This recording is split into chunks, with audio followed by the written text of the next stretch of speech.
Dia suruh aku buat balik kan. Aku buat balik. Bila nak buat balik, tiba-tiba panel tu dah meninggal lah. Balik.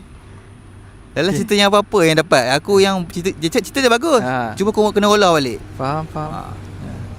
Itulah. Tak ada rezeki. Tak ada rezeki. Tapi aku pernah buat skrip juga. Pernah tayang kat TV9. Cerita apa? Telemovie. Telemovie apa? Telemovie. Tajuk dia Wahai Putus.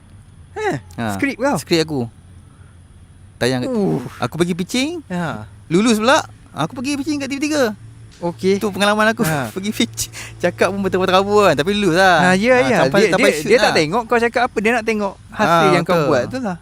Sampai pergi pitching TV3. Okey, menarik. Faham. Itulah. Tapi yang tayang minggu kan, aku pernah hantar kat sinopsis. Dia cakap ini menarik, tapi kita orang tak ada slot lagi lah untuk nak buat. Tapi dia suruh repair aku punya watak tu. Tayang gol. Satu cerita tu. Menarik. Tapi tak ada. Tapi memang kau dah kiranya memang dah bertapak lah dalam industri lah.